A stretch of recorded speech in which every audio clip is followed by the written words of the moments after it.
Oi, pessoal! Antes de começarmos o relato de hoje, se você gosta desse tipo de conteúdo, já deixa o like e se inscreve no canal para não perder nenhuma história e ativa o sininho se quiser ser notificado sempre que eu postar. O relato de hoje é sobre algo que estava literalmente na mesa de uma família por 20 anos e ninguém sabia. Preparem-se porque essa história vai mexer com vocês. Este relato foi enviado pela Maria, que pediu para usar apenas o primeiro nome. Ela descobriu algo sobre a própria mãe que mudou completamente a forma como vê a casa onde cresceu. Minha mãe sempre foi uma mulher extremamente religiosa e meticulosamente cuidadosa com todos os aspectos da nossa casa. Era uma dessas mulheres da geração anterior que considerava a manutenção do lar como uma missão sagrada, quase divina. Desde os meus primeiros anos de vida, eu observava com curiosidade infantil que ela desenvolvera alguns hábitos particularmente estranhos, relacionados especificamente à nossa cozinha. O mais notável era que ela invariavelmente colocava um pratinho extra na mesa durante todas as refeições, sem exceção. É sempre bom ter um lugar a mais caso alguém aparecesse. Ela costumava explicar quando eu questionava sobre aquele lugar vazio que nunca era ocupado por visitantes reais. Este hábito era tão arraigado que mesmo quando comíamos apenas nós três, eu, ela e meu pai, ela automaticamente preparava 4 lugares completos, com prato, copo, garfo e faca. Outro aspecto peculiar era que sempre, invariavelmente, sobrava uma quantidade considerável de comida após nossas refeições, mesmo quando ela calculava com precisão matemática as porções necessárias para nossa família de 3 pessoas. Ela cozinhava como se fosse alimentar uma família de 5 ou 6 pessoas, e quando eu perguntava sobre essa aparente falta de planejamento, ela simplesmente respondia que é melhor sobrar do que faltar. Nunca se sabe quando alguém pode precisar. Mas o aspecto mais desconcertante de todos era que nossa cozinha mantinha uma temperatura consistentemente mais baixa que qualquer outro cômodo da casa. Esta diferença térmica era tão pronunciada que chegava a ser genuinamente desconfortável durante os meses de inverno, mesmo com o aquecedor elétrico funcionando na potência máxima. Era como se existisse uma corrente de ar frio constante e invisível circulando especificamente naquele ambiente.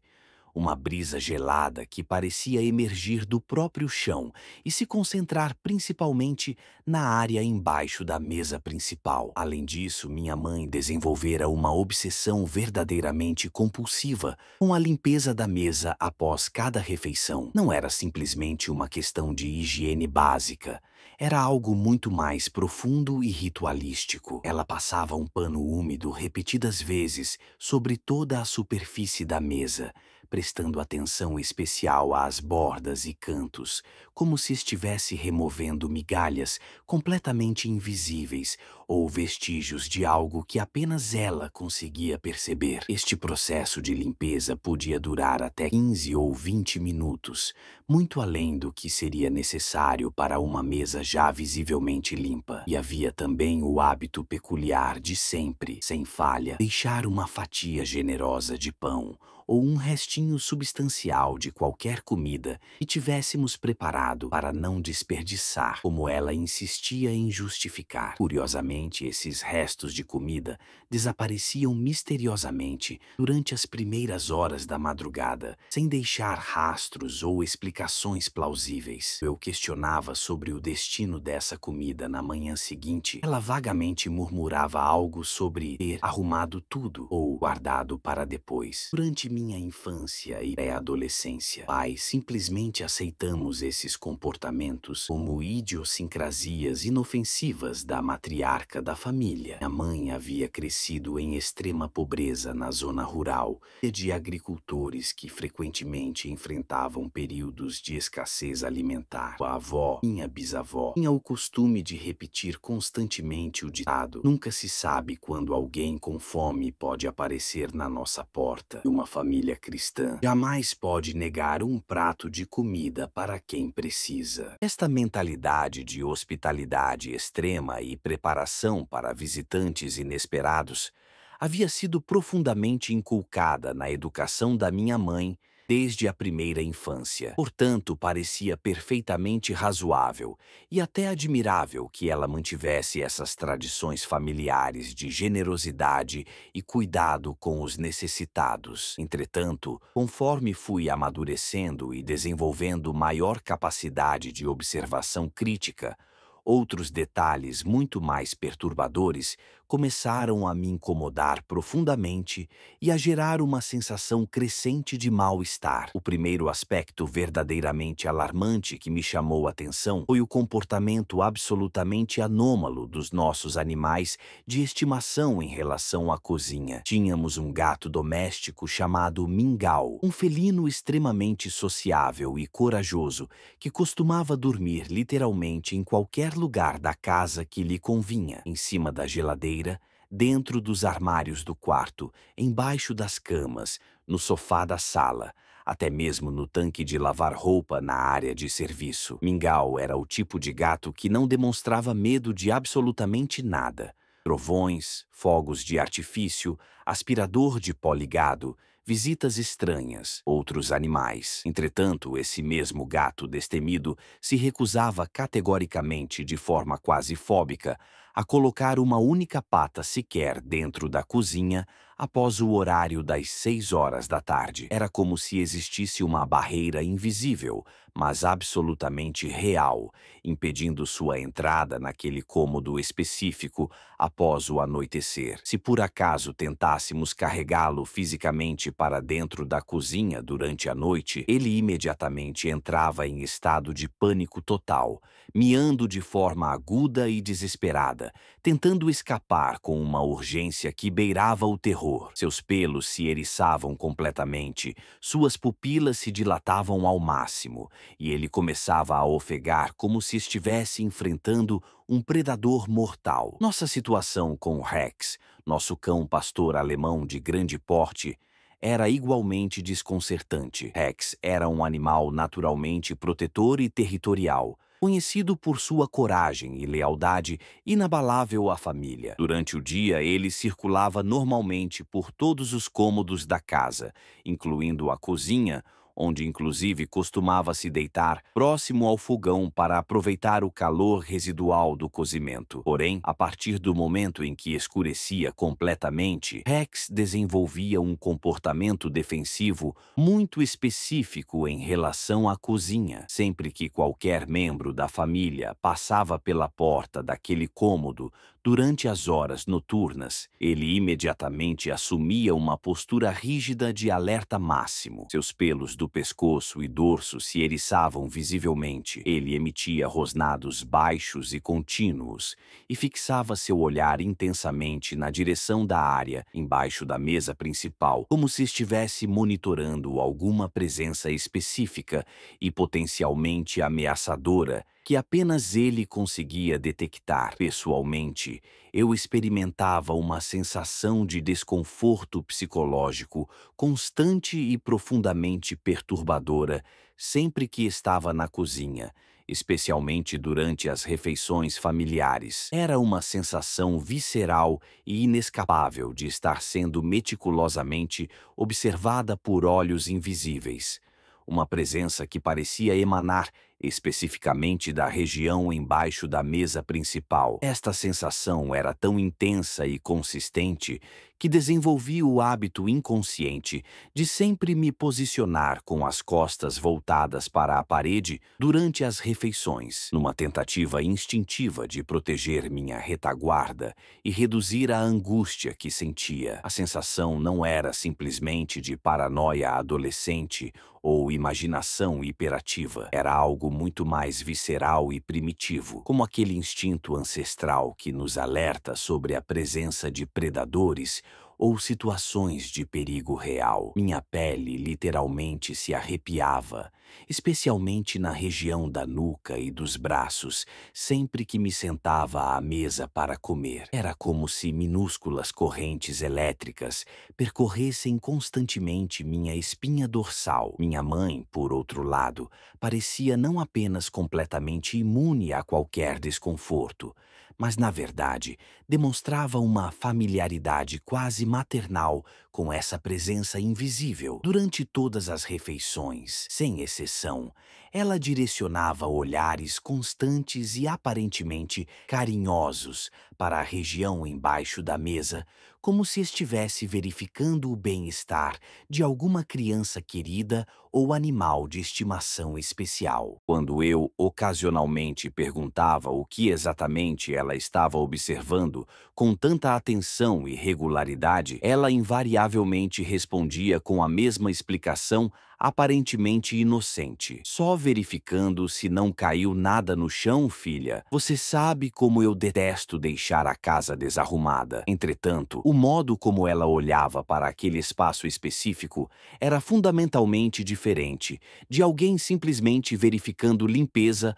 ou organização. Era o olhar terno e protetor de uma mãe observando seu filho dormir, carregado de afeto genuíno e preocupação amorosa. Durante todo o período da minha adolescência, desenvolvi o hábito de acordar frequentemente no meio da madrugada, geralmente entre 1 e 3 horas da manhã. Inicialmente, atribuí essas interrupções do sono a questões hormonais típicas da idade, ou ao estresse relacionado aos estudos do ensino médio. Entretanto, essas vigílias noturnas sempre eram acompanhadas por sons muito específicos e consistentes que emergiam invariavelmente da direção da nossa cozinha. Eram sussurros baixos e prolongados, conversas murmuradas em tom íntimo e afetuoso, como se duas pessoas que se conheciam há muito tempo estivessem tendo uma conversa carinhosa e privada. O volume era deliberadamente baixo,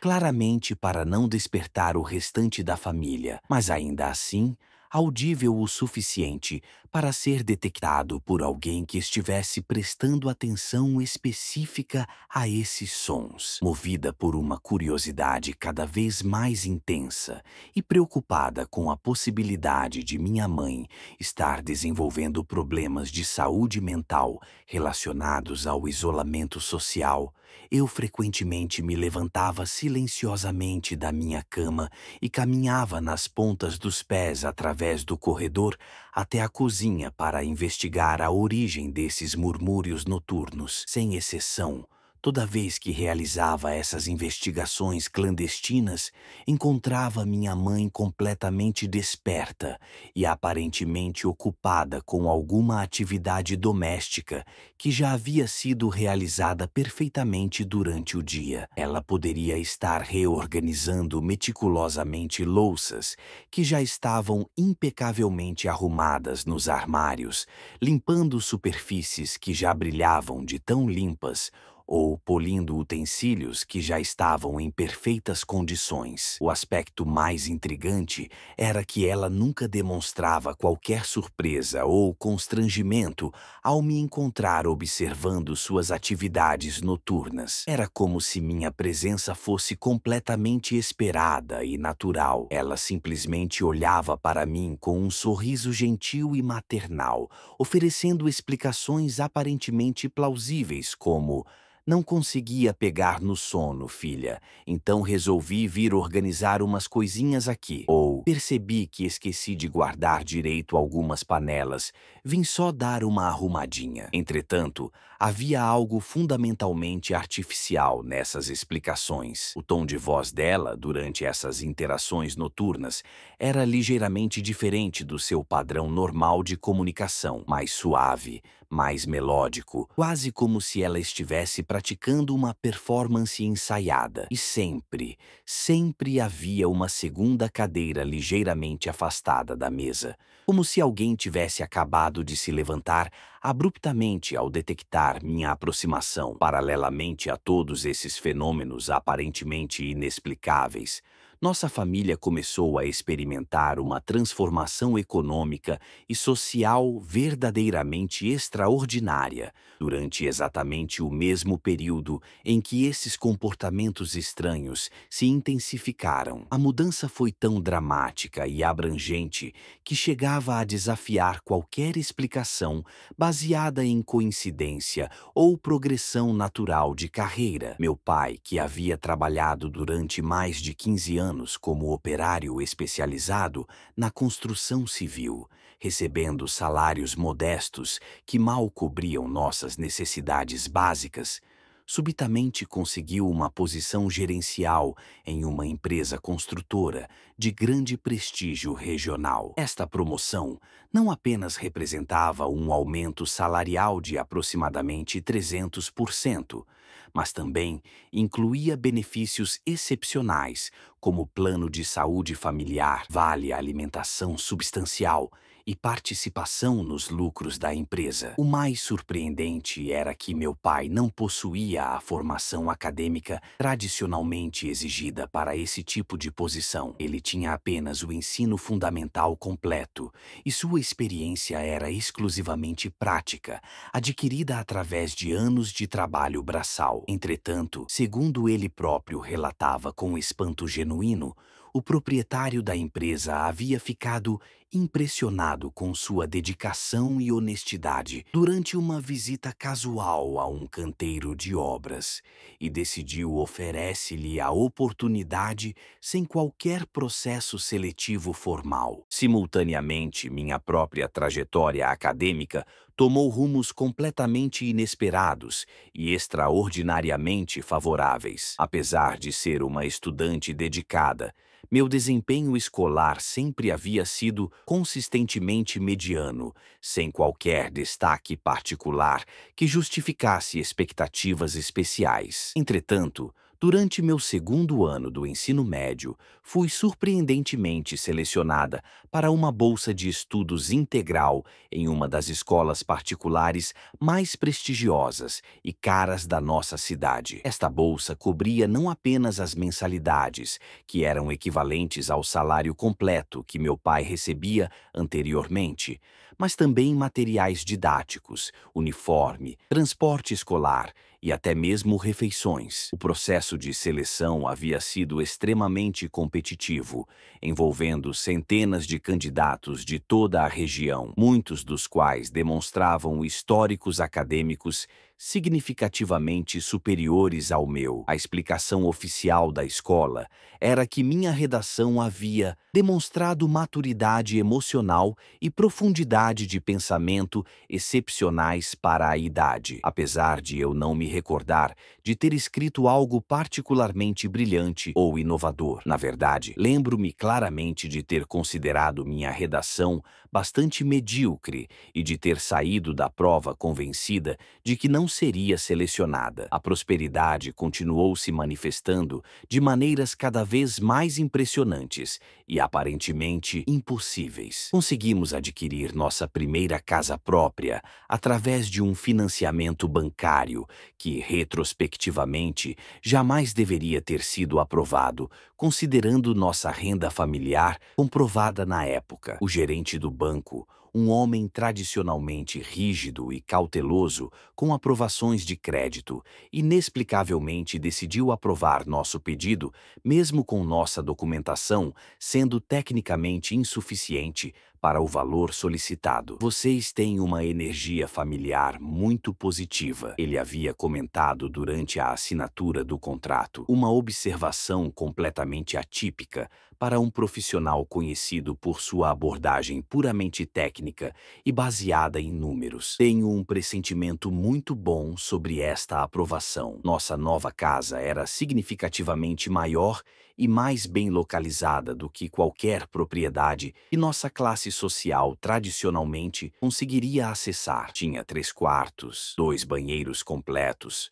uma sala ampla, cozinha espaçosa, área de serviço coberta e um pequeno quintal com árvores frutíferas. O mais extraordinário era que esta casa estava sendo vendida por um valor substancialmente abaixo do preço de mercado para propriedades similares na região. O vendedor, um senhor idoso que havia herdado a propriedade, explicou que sentia que esta casa precisava de uma família jovem e amorosa como a nossa. Ele recusou diversas ofertas financeiramente superiores de outros compradores interessados, insistindo que preferia vendê-la para nós por razões que ele próprio admitia não conseguir explicar racionalmente. Adicionalmente, meu pai conseguiu adquirir um automóvel seminovo em condições de pagamento extremamente favoráveis. O vendedor, proprietário de uma concessionária local, ofereceu um desconto significativo, opções de financiamento excepcionalmente flexíveis, justificando sua generosidade dizendo que boa impressão sobre nossa família. Acreditava que éramos pessoas confiáveis e honestas. Durante os anos seguintes, começamos a realizar viagens familiares regulares durante os períodos de férias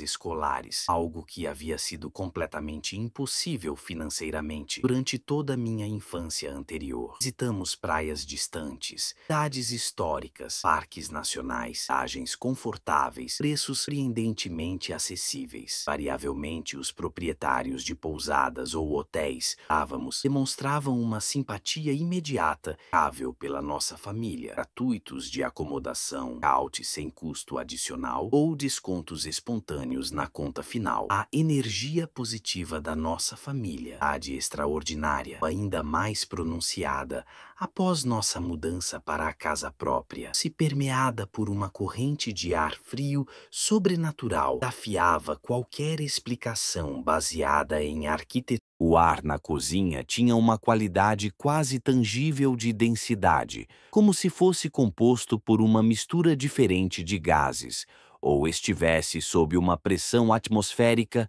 ligeiramente alterada. Respirar naquele ambiente requeria um esforço levemente maior, especialmente durante as horas noturnas, quando a sensação se intensificava dramaticamente. Visitas e convidados invariavelmente comentavam sobre o clima diferente ou a energia estranha que permeava especificamente nossa cozinha. Alguns amigos da família chegavam ao ponto de evitar conscientemente permanecer naquele cômodo por períodos prolongados, preferindo se reunir na sala de estar ou no quintal para conversas sociais. Minha tia Helena, irmã mais velha da minha mãe e uma mulher tradicionalmente cética em relação a qualquer coisa que não pudesse ser explicada cientificamente, certa vez comentou discretamente comigo: "Sua cozinha tem uma presença muito forte, Maria. Não sei explicar direito, mas sinto como se sempre houvesse alguém mais ali, observando tudo." Outro incidente particularmente memorável envolveu o padre Joaquim, pároco da nossa igreja local, que havia vindo à nossa casa para uma bênção religiosa anual que minha mãe fazia questão de solicitar. Durante a cerimônia, quando ele entrou na cozinha para realizar a aspersão com água benta, parou abruptamente próximo à mesa principal e permaneceu em silêncio por vários minutos, com uma expressão de concentração intensa no rosto. "Esta casa tem uma energia muito particular", ele disse finalmente, dirigindo-se diretamente à minha mãe. "Há uma presença aqui que não é maligna, mas é definitivamente diferente. Você sente isso também, não é?" Minha mãe simplesmente sorriu de forma enigmática e respondeu: "Padre, esta sempre foi uma casa abençoada. Talvez seja isso que o senhor está percebendo." O padre assentiu lentamente, mas manteve uma expressão ligeiramente inquieta pelo restante da visita. Antes de partir, ele discretamente me puxou de lado e sussurrou: "Se alguma vez vocês sentirem que essa presença está se tornando problemática ou intrusiva, não hesitem em me procurar." Finalmente, aos 35 anos de idade, depois de ter construído minha própria vida profissional como enfermeira especializada em cuidados geriátricos e estabelecido residência em uma cidade vizinha, retornei à casa da minha infância para assumir a responsabilidade de cuidar da minha mãe, que havia recebido um diagnóstico médico oficial de demência de Alzheimer em estágio inicial. Os primeiros sinais da doença haviam se manifestado de forma gradual e inicialmente sutil. Minha mãe começou a demonstrar pequenos episódios de confusão temporal, esquecendo ocasionalmente que dia da semana era ou repetindo a mesma pergunta múltiplas vezes durante uma conversa. Progressivamente, esses lapsos se tornaram mais frequentes e pronunciados, incluindo dificuldades para reconhecer faces familiares, problemas para executar tarefas domésticas que havia realizado automaticamente durante décadas e períodos de desorientação espacial dentro da própria casa. Meu pai, que havia desenvolvido problemas cardíacos graves durante os últimos anos, não tinha mais condições físicas ou emocionais para ser o cuidador principal. A decisão de eu me mudar temporariamente de volta para a casa familiar foi tomada após uma série de incidentes preocupantes, incluindo uma ocasião em que minha mãe foi encontrada pelos vizinhos caminhando descalça pela rua às 3 horas da manhã, vestindo apenas uma camisola, aparentemente procurando por alguém que estava esperando por ela. Durante as primeiras semanas da minha residência temporária, observei que os sintomas da demência da minha mãe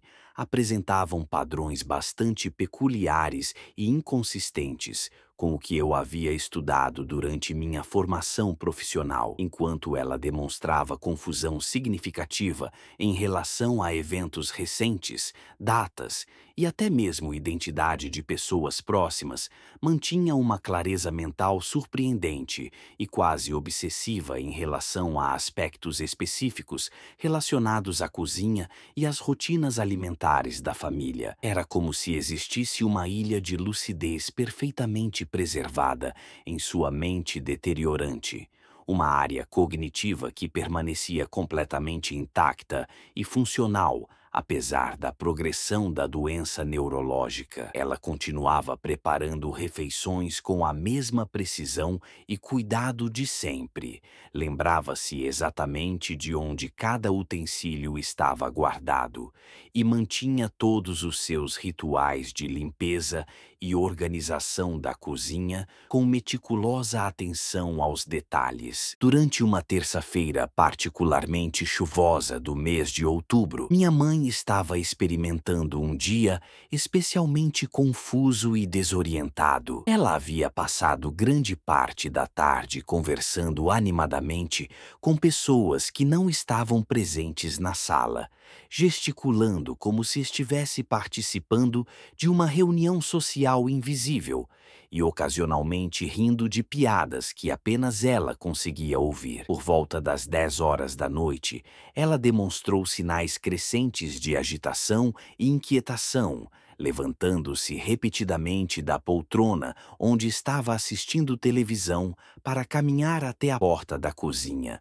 onde permanecia por alguns minutos observando o interior daquele cômodo com uma expressão de preocupação maternal. Verificava constantemente o relógio de parede do corredor, como se estivesse monitorando o horário para algum compromisso importante que apenas ela conhecia. Exatamente à meia-noite, ela se levantou da cama com uma agilidade que me surpreendeu, considerando sua idade e condição. Caminhou silenciosamente até a cozinha, como se fosse uma rotina automática, algo que fazia há décadas. Segui ela sorrateiramente, mantendo distância. Ela acendeu apenas a luz pequena do forno e começou a preparar meticulosamente um prato: arroz do almoço que havia sobrado, feijão, um pedacinho de carne desfiada que ela separou cuidadosamente. Colocou tudo numa tigela funda de porcelana, a mesma que usávamos para servir frutas. Adicionou um copo d'água e levou tudo isso até embaixo da mesa da cozinha, se agachando com dificuldade. Ela colocou o prato no chão, bem no centro embaixo da mesa, e sussurrou com uma ternura que eu nunca havia escutado em sua voz: "Está na hora da sua comida, meu pequeno.